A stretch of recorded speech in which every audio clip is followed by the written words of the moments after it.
Welcome to another new episode of Occult Movie Tuesdays right here on Night Owl Video.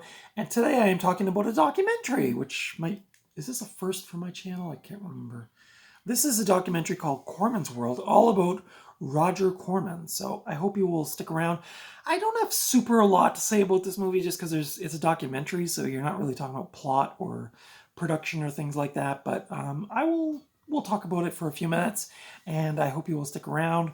Coming up later this week on Fright Friday, I will have a thrifting haul video on Wednesday, tomorrow. And then on Friday, I will be talking about the Babadook. So make sure you stick around for that. Thank you to everybody who has recently subscribed. As of the recording of this video, I'm at 290 subscribers.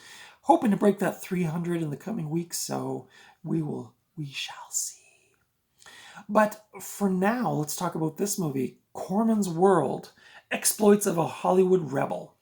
This is a documentary from 2011, directed by a person named Alex Stapleton, who also did a documentary about Reggie Jackson called Reggie, but I don't really know his other movies. I don't actually know Reggie for that matter, but I did find it in his filmography, so I thought I'd mention that.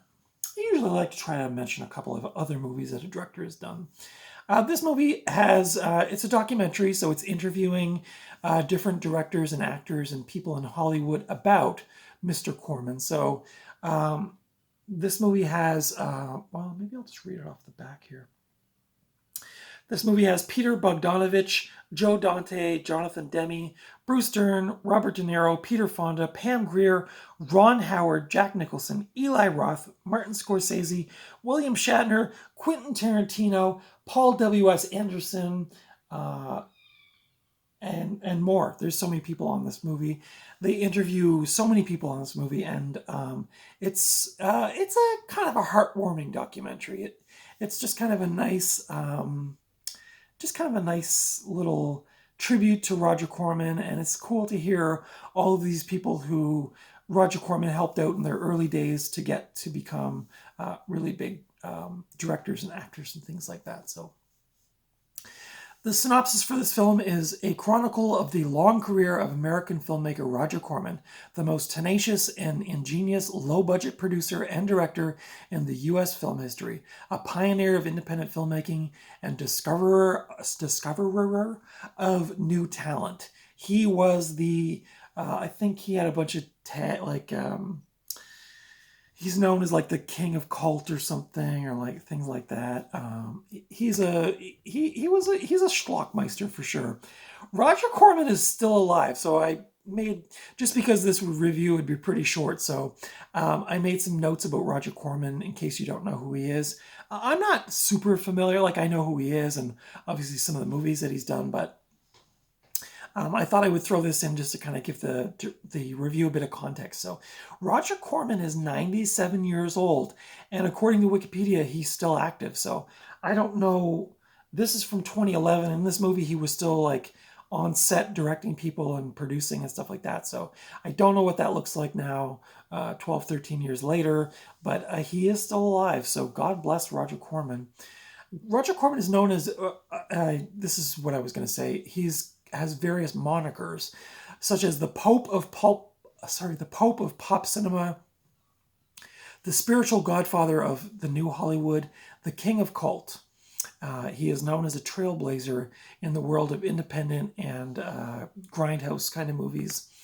Many of Corman's films are based on works that have an already established critical reputation, such as his cycle of low-budget cult films adapted from the tales of Edgar Allan Poe, which I meant to check, but I think I've got a couple of those midnight movie collections that are Roger Corman, and I think there's like House of Usher and maybe like a couple of those other ones. But yeah, Corman is also famously known for distributing in the U.S. many foreign director films, such as Fellini, Ingmar Bergman, Truffaut, and Akira Kurosawa.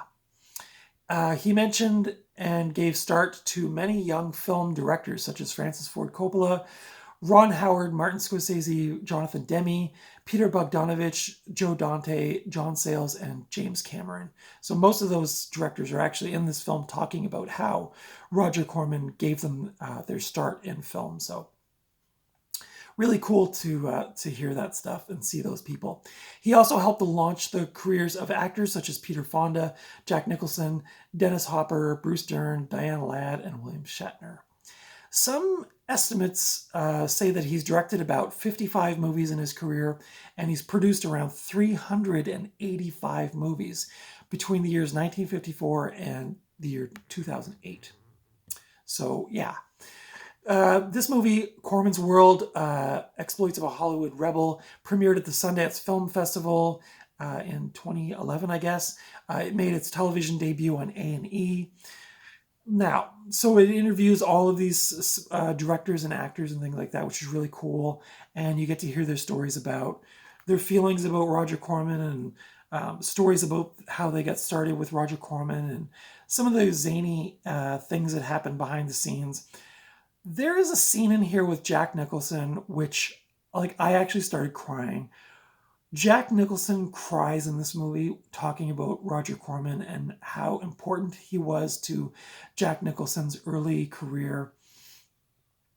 And let me tell you, like Jack Nicholson covers his face because he doesn't want the camera to see him crying, but it is so touching and such a beautiful moment, and you really, really learn how important Roger Corman is to so many people in this movie.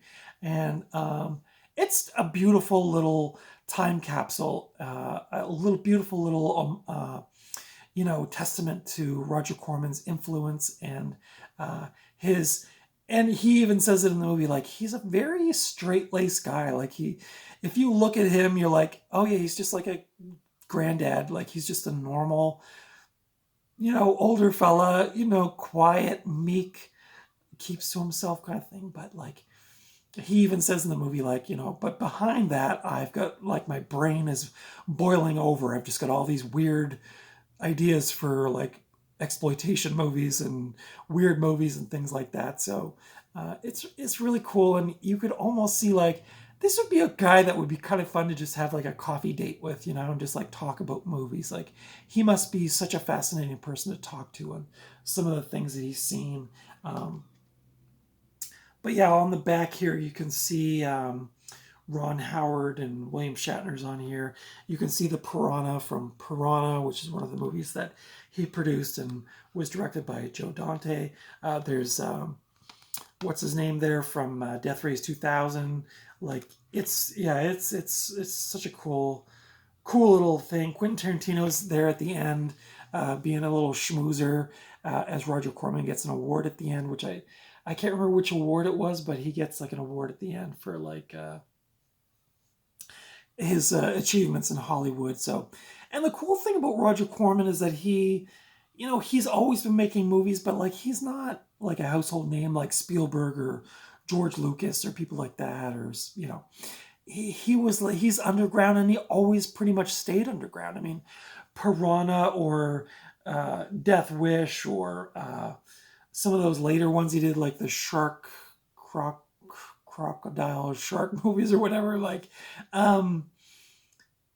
he's well known to, like, exploitation B movie type fans, but he's not, like, so it was cool for them at the end. They gave him this award and they invited all these famous people to come and acknowledge him. And Quentin Tarantino does get up and say a few words about him.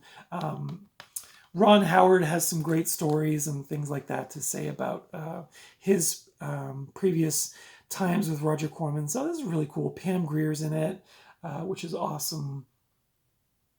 Yeah, this is really cool. There's Little Shop of Horrors and The Wild Angels, which eventually became, like, Easy Rider and stuff like that. Like, so it's really cool to see this kind of starts and then it goes all the way up to 2011, and you see him just getting this award. And it's a cool movie. Like, even if you don't really know who Roger Corman is, or you're really not into those kinds of movies, it's a really well done documentary, and it gives you lots of insight into his past and his creative ideas and inspiration. So I would recommend this if you like Roger Corman movies, obviously, if you like exploitation movies and you want to know a bit more about the background, or if you're just looking for a cool documentary about film history, this is definitely your jam.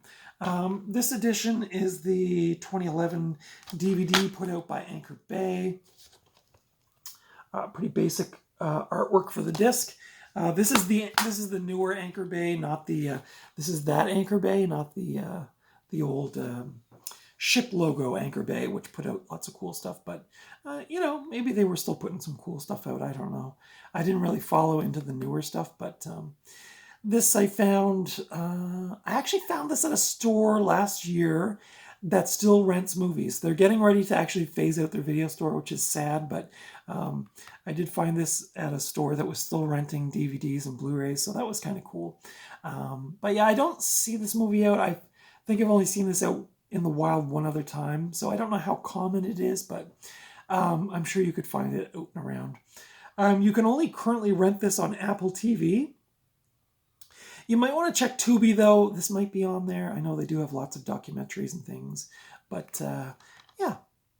Those are my thoughts on Corman's World, Exploits of a Hollywood Rebel.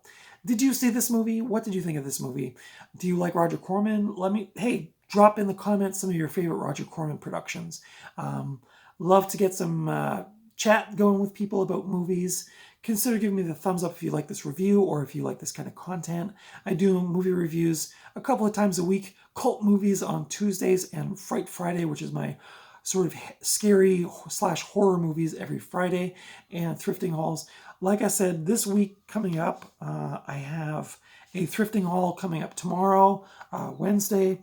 And then at the end of the week, I am doing a review of The Babadook.